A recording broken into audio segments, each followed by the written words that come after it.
ಮೈಸೂರಿನ ಒಂದು ಪ್ರಮುಖವಾದಂತ ಒಂದು ದೊಡ್ಡ ಸಮಸ್ಯೆ ಉದ್ಭವ ಆಗಿರೋದು ಮೈಸೂರಿನಲ್ಲಿ. ಹಿಂದೆ ಇದ್ದಂತ ಮೈಸೂರು ಅರಸರ ಕುಟುಂಬದ ಸಾರ್ವಜನಿಕವಾದಂಥ ಸೇವೆಗಳ ಹಿನ್ನೆಲೆಯಲ್ಲಿ ಈಗಾಗಲೇ ಹಲವಾರು ನಮ್ಮ ಇಲ್ಲಿ ಹೋರಾಟ ಮಾಡ್ತಿರ್ತಕ್ಕಂಥವರು ಸಹ ಗೆಜೆಟಿಯರ್ನಲ್ಲಿ ಪ್ರಿನ್ಸಸ್ ಅವರ ಹೆಸರು ಇರ್ತಕ್ಕಂಥದ್ದನ್ನು ಸಹ ಮಾಹಿತಿಗಳನ್ನು ಕೊಟ್ಟಾಗಿದೆ. ಇಷ್ಟೆಲ್ಲ ಆದಮೇಲೂ ಸಹ ದಿನ ಪ್ರತಿಭಟನೆ ಮಾಡೋದು, ಆ ಬಿಸಿಲಲ್ಲಿ ಓಡಾಡೋದು, ನಿಮ್ಮನ್ನು ಬಿಸಿಲಲ್ಲಿ ಕರ್ಕೊಂಡೋಗಿ ಕ್ಯಾಮ್ರಾ ಹಿಡ್ಕೊಂಡು ನಿಂತ್ಕೊಳ್ಳಿ ಅನ್ನೋದು, ಇಷ್ಟೆಲ್ಲ ಯಾತಕ್ಕೆ ನಮ್ಮ ಮುಖ್ಯಮಂತ್ರಿಗಳು ಇನ್ನೂ ಜಾಣ ಮೌನದಲ್ಲಿದ್ದಾರೆ? ಏನು ಮುಖ್ಯಮಂತ್ರಿಗಳಿಗೂ ಸಹ ಆ ರಸ್ತೆಗೆ ಅವ್ರ ಹೆಸರು ಹಿಡ್ಕೋಬೇಕು ಅಂತ ಏನಾದರೂ ಭಾಳ ಮನಸ್ಸಿನಲ್ಲಿ ಸಂಕಲ್ಪ ತೊಟ್ಟಿದ್ದಾರ? ನಾನು ಕೇಳ್ತಕ್ಕಂಥ ಇಲ್ಲಿವರೆಗೆ ಕಳೆದ ಬಹುಶಃ 15 ದಿವಸ ಆಯಿತು, ಎಷ್ಟು ದಿವಸ ಆಯ್ತು ಈಗ? ಇದು 15 ದಿನ ಆಗಿದೆ. ಒಂದು ಸಣ್ಣ ಇಶ್ಯೂ, ಇದನ್ನು ಇನ್ನೂ ಹೇಳ್ಕೊಂಡೋಗಿ ಆ ಮೈಸೂರು ಅರಸರು ಆ ಕುಟುಂಬ ಸಲ್ಲಿಸಿರ್ತಕ್ಕಂಥ ಸೇವೆಗೂ ಅಪಚಾರ ಮಾಡ್ತಕ್ಕಂಥದ್ರ ವಾತಾವರಣ ನಿರ್ಮಾಣ ಮಾಡಿ ಏನು ಸಾಧನೆ ಮಾಡೋದಕ್ಕೆ ಈ ಒಂದು ಸರ್ಕಾರದ ಮುಖ್ಯಮಂತ್ರಿಗಳ ಬೆಂಬಲಿಗರು ಹೊರಟಿದ್ದಾರೆ ನನಗಂತೂ ಗೊತ್ತಿಲ್ಲಪ್ಪ. ಅಷ್ಟೊಂದು ಅವರಿಗೆ ಅವ್ರ ಮುಖ್ಯಮಂತ್ರಿಗಳ ಸೇವೆ ಜ್ಞಾಪಕಾರ್ಥವಾಗಿ ಈ ನಗರಕ್ಕೆ ಕೊಟ್ಟಿರ್ತಕ್ಕಂಥ ಕೊಡುಗೆ ಆಧಾರದ ಮೇಲೆ ಒಂದು ಹೆಸರಿಟ್ಕೊಳ್ಳೋದಾದ್ರೆ ಅವ್ರ ಹೆಸರನ್ನ ಈಗ ನಡೀತಾ ಇದೆಯಲ್ಲ ದಿವಸ, ಆ ಕೆಸರೆ ಗ್ರಾಮದ ರಸ್ತೆ ಇದೆಯಲ್ಲ, ಆ ರೋಡಿಗೆ ಸಿದ್ದರಾಮಯ್ಯ ಅಂತ ಹೆಸರಿಟ್ಕೊಂಡ್ರೆ ಮುಗಿದೋಯ್ತಪ್ಪ. ಸಿಂಪಲ್ ಆಗಿ ಸಾರ್ವಾಗಲ್ವೇ ಇದು? ಕೆಸರೆ ರೋಡಿಗೆನೆ ಸಿದ್ದರಾಮಯ್ಯ ಇದು ಎಂಥದ್ದು ಪ್ರಮುಖ ರಸ್ತೆ ಅಂತ ಹೇಳಿ ಹಾಕೊಂಡ್ಬಿಟ್ರೆ ಆ ಪ್ರಿನ್ಸಸ್ ಹೆಸರು ಉಳ್ಕೋತದೆ, ಸಿದ್ದರಾಮಯ್ಯನ ಹೆಸರು ಉಳಿಯಲ್ವೇ? ಶಾಶ್ವತವಾಗಿರ್ತದೆ. ಯಾಕೆಂದರೆ ದೊಡ್ಡ ಸಾಧನೆ ಆಗಿರೋದೇ ಅಲ್ಲಲ್ವೇ? ಸಿದ್ದರಾಮಯ್ಯವರು ಮೈಸೂರು ನಗರಕ್ಕೆ ಕೊಟ್ಟಿರ್ತಕ್ಕಂಥ ದೊಡ್ಡ ಕೊಡುಗೆ ಕೆಸರೆ ಭಾಗದಲ್ಲೇ ತಾನೆ. ಅಲ್ಲಿಗೆ ಇಟ್ಟರೆ ಹೆಸರಿಟ್ಟರೆ ಎಲ್ಲ ಆನಂದ ಪಡ್ತಾರೆ, ಅವರು ಆನಂದ ಪಡ್ಬೋದು ಬಹುಶಃ. ಯಾವ ಡೆವಲಪ್ಮೆಂಟು? ಯಾವುದು? ಜಯದೇವ ಆಸ್ಪತ್ರೆ ಕಟ್ಟಿಸ್ಬೇಕಾದ್ರೆ ಅವ್ರು ಒಬ್ಬರದೇ ಅಲ್ಲೇನು ಕಾಂಟ್ರಿಬ್ಯೂಷನ್ ಇಲ್ಲ. ಜಯದೇವ ಆಸ್ಪತ್ರೆಗೂ ಇಲ್ಲಿ ಏನವ್ರ ಮನೆಯಿಂದ ದುಡ್ಡು ತಂದು ಖರ್ಚು ಮಾಡೋರ?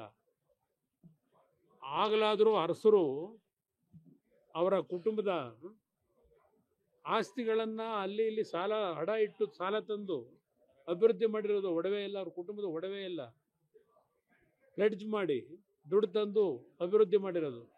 ನೀವೇನು ಮಾಡಿದಿರಿ? ಅಭಿವೃದ್ಧಿ ಹೆಸರಿನಲ್ಲಿ ಸರ್ಕಾರದ ಆಸ್ತಿ ಲೂಟಿ ಮಾಡಿರೋದೇ ನಿಮ್ಮ ಸಾಧನೆ. ಏನು ಮಾಡಿದ್ದೀರಿ ನೀವು? ಹೀಗಾಗಿದ್ದರೆ ನಾನು ಕ್ಲೈಮ್ ಮಾಡಬೇಕಲ್ವ? ಎಷ್ಟೋ ಒಂದು 18 ತಿಂಗಳು BJP ನಾವು ಇಬ್ಬರು ಸರ್ಕಾರ ಮಾಡಿದಾಗ ಮೈಸೂರು ನಗರಕ್ಕೆ JNNURM ಸ್ಕೀಮ್ನ ತಂದಂಥವನು ಕುಮಾರಸ್ವಾಮಿ. BJP ಸರ್ಕಾರ ಒಂದು ಹೊಂದಾಣಿಕೆಯಲ್ಲಿ JNNM ಸ್ಕೀಮ್ನಲ್ಲಿ ಸುಮಾರು 2,000 ಕೋಟಿ ಹಣ ಬಂತು. ಇವತ್ತು ಮೈಸೂರಿನ ಪ್ರಮುಖ ಅಭಿವೃದ್ಧಿಗೆ ಚಾಲನೆ ನಾವಿದ್ದಂಥ 20 ತಿಂಗಳು BJP JDSನ ಅವಧಿನಲ್ಲಿ ಕೊಟ್ಟಿರ್ತಕ್ಕಂಥದ್ದು ಇದೆಯಲ್ಲ, ಚರ್ಚೆ ಮಾಡೋಣಂತೆ. ಇವರು 2 ಬಾರಿ ಉಪಮುಖ್ಯಮಂತ್ರಿಗಳು, 1 ಬಾರಿ ಸಂಪೂರ್ಣಾವಧಿ ಮುಖ್ಯಮಂತ್ರಿ, ಈಗ 2ನೇ ಬಾರಿಗೂ ಸಂಪೂರ್ಣ ಮುಖ್ಯಮಂತ್ರಿ ನಾನೇ ಅಂತಕ್ಕಂಥದ್ದು ನಿನ್ನೆ ದಿನವೂ ಘೋಷಣೆ ಮಾಡಿದ್ದಾರೆ, ಪ್ರಶ್ನೆನೇ ಇಲ್ಲ ಅಂತ ಹೇಳಿ. ಇಷ್ಟೆಲ್ಲ ನೀವು ಈ ಮೈಸೂರು ಜನ ನಿಮ್ಗೆ ಕೊಟ್ಟು ಪವರ್ನ ಏನಪ್ಪ ಅಂತ ದೊಡ್ಡ ಮಟ್ಟದ ಕೊಡುಗೆ ಕೊಟ್ಟಿರೋದು. ನಾನು 2018 ಮುಖ್ಯಮಂತ್ರಿ ಇದ್ದಾಗ ಇವರೇ ಎಲ್ಲ ಬೆಂಬಲ ಕೊಟ್ಟಿದ್ರಲ್ಲ 14 ತಿಂಗಳು. ಇದೇ ವರುಣಾ ಕ್ಷೇತ್ರದ ಶಾಸಕರು ಸುಮಾರು 238 ಕೋಟಿ ವೆಚ್ಚದ ಕಾಮಗಾರಿಗಳಿಗೆ ನನ್ನ ಮುಂದೆನೇ ಅರ್ಜಿ ಕೊಟ್ಟಿದ್ದರು. ನಾನು 14 ಮುಖ್ಯಮಂತ್ರಿ ಅವಧಿಯಲ್ಲಿ ಆಗಿದ್ರೆ ಇವರು ಅಷ್ಟೆಲ್ಲ ಅಭಿವೃದ್ಧಿ ಮಾಡಿಬಿಟ್ಟಿದ್ರೆ ನಾನು ಇದ್ದ 14 ತಿಂಗಳಿಗೆ 238 ಕೋಟಿ ವರ್ಕಿಗೆ ಲೆಟ್ರ್ ಕೊಟ್ಟಾರ ಆ ಕ್ಷೇತ್ರಕ್ಕೆ? ಇಲ್ವಾಲ. ಕುಡಿಯೋ ನೀರು 53 ಕೊಟ್ಟವ್ರು ನಾವು BJP JDS ಸರ್ಕಾರದಲ್ಲಿ.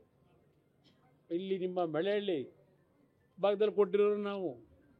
ನಿಮ್ಮ ರಾಜಕಾಲುವೆ ಮೈಸೂರು ನಗರದಲ್ಲಿ ಇಂಡ್ವಾಡಿದು ಎಷ್ಟು ಹೇಳಬೇಕು?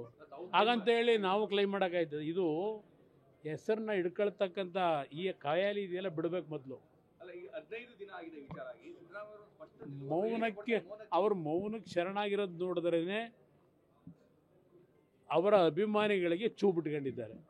ಒಬ್ಬ ರಾಜ್ಯದ ಮುಖ್ಯಮಂತ್ರಿ ಯಾವುದೋ ಒಂದು ರಸ್ತೆಗಿಲ್ಲ ರಾಜ್ಯಕ್ಕೆ ಇಟ್ಕೊಂಡ್ಬಿಟ್ಟಿದ್ರೆ ಕ್ಲೈಮ್ ಮಾಡ್ಕೊಂಡು ರಾಜ್ಯಕ್ಕೆ ನನ್ನಷ್ಟು ಈ ರಾಜ್ಯದ ಕೊಡುಗೆ ಯಾರೂ ಕೊಟ್ಟಿಲ್ಲ, ದೇವರಾಜ ಅರಸು ಕೊಡಲಿಲ್ಲ, ಅರಸು ಮಂಥನ ಕೊಟ್ಟಿಲ್ಲ, ಇವರೊಬ್ಬರೇ ಕೊಟ್ಟಿರೋದು ಅಂತ ಇವ್ರೇನು ಹೇಳ್ತಾರಲ್ಲ ಈಗಲೂ, ಇಂಥ ಮುಖ್ಯಮಂತ್ರಿನ ಕಂಡಿಲ್ವಂತಲ್ಲ.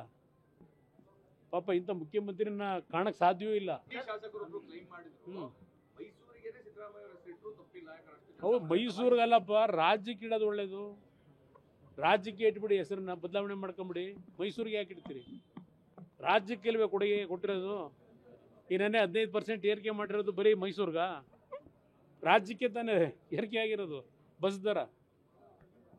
ಯಾವ್ಯಾವ ದರ ಏರಿಕೆ ಮಾಡಾಯಿತು? ಪೆಟ್ರೋಲು ಡೀಸೆಲ್ ಬೆಲೆ ಸೆಸ್ 3-3.5 ರೂಪಾಯಿ ಜಾಸ್ತಿ ಮಾಡ್ಕೊಂಡ್ರು. ಇದೇ ತಾನೇ ಸಾಧನೆ. ಅದು ನನಗೆ ಸಂಬಂಧ ಇಲ್ಲ, ಅವ್ರ ಪಕ್ಷಕ್ಕೆ ಸೇರಿರೋದು.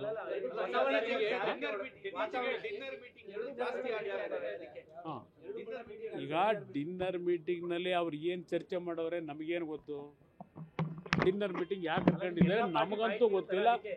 ಅದು ನೋಡೋಣ ಮುಂದೆ ಏನೇನಾಗುತ್ತೆ.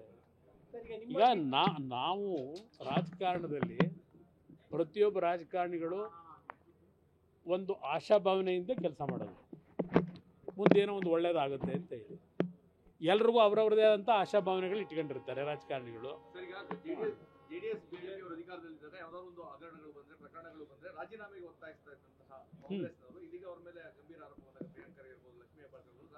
ಅದಕ್ಕೆ ಹೇಳಿದ್ದು ನೋಡಿ, ಈ ಸರ್ಕಾರದಲ್ಲಿ ನಾನು ಈಗ ಇವತ್ತು ಲೇಟೆಸ್ಟು ಅದೆಲ್ಲ ಕಲಬುರಗಿಲಿ ಬೇರೆ ಎಲ್ಲ ಎಳ್ನೀರು ನೀರು ಎಲ್ಲ ಸಪ್ಲೈ ಮಾಡ್ತವ್ರು ಖರ್ಗೆ ಅವರು, ಪ್ರಿಯಾಂಕಾ ಖರ್ಗೆ ಅವರು.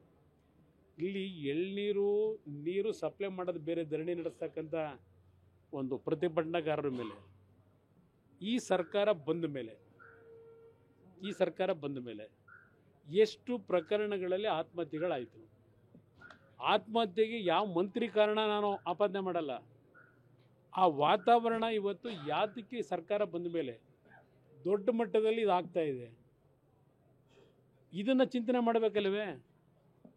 ಸರ್ಕಾರದ ಆಡಳಿತ ಅಂತಕ್ಕಂಥದ್ದು ಇದೆಯಲ್ಲ, ಆ ಆಡಳಿತದ ವೈಫಲ್ಯಗಳು, ಆ ಆಡಳಿತದಿಂದ ಹಲವಾರು ರೀತಿಯ ಹಿಂಸೆಗೆ ಒಳಗಾಗ್ತಾ ಇರತಕ್ಕಂಥವ್ರು ಇವತ್ತು ಆತ್ಮಹತ್ಯೆಗೆ ಶರಣಾಗ್ತಾ ಇದ್ದಾರೆ.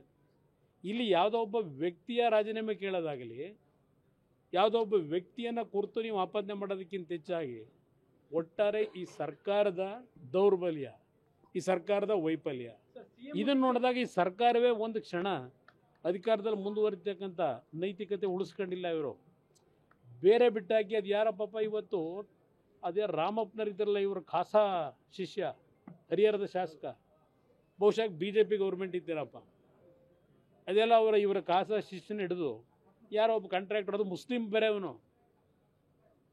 ಕೆಲಸ ಮಾಡಿರೋನು ಹರಿಹರದಲ್ಲಿ, ದುಡ್ಡು ಕೊಟ್ಟಿಲ್ಲ, ಪೇಮೆಂಟ್ ಆಗಿಲ್ಲ, ನನಗೆ ಈಗಾಗಲೇ ಕೆಲಸ ಮಾಡಿ 1 ವರ್ಷ 2 ವರ್ಷ ಆಗಿದೆ ಅಂತ ಹೇಳಿ ದಯಾಮರಣಕ್ಕೆ ಮುಖ್ಯಮಂತ್ರಿಗಳಿಗೆ ಅರ್ಜಿ ಹಾಕೊಂಡವನೇ.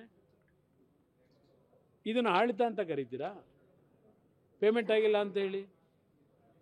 ಹರಿಹರ ಶಾಸಕ BJP ಸರ್ಕಾರ ಇದ್ದಾಗ ದುಡ್ಡು ತಗೊಂಡು ಹೋಗೋರಲ್ಲಿ ಅಭಿವೃದ್ಧಿಗೆ, ಆ ದುಡ್ಡನ್ನು ಇನ್ನೂ ರಿಲೀಸ್ ಮಾಡಿಲ್ಲ.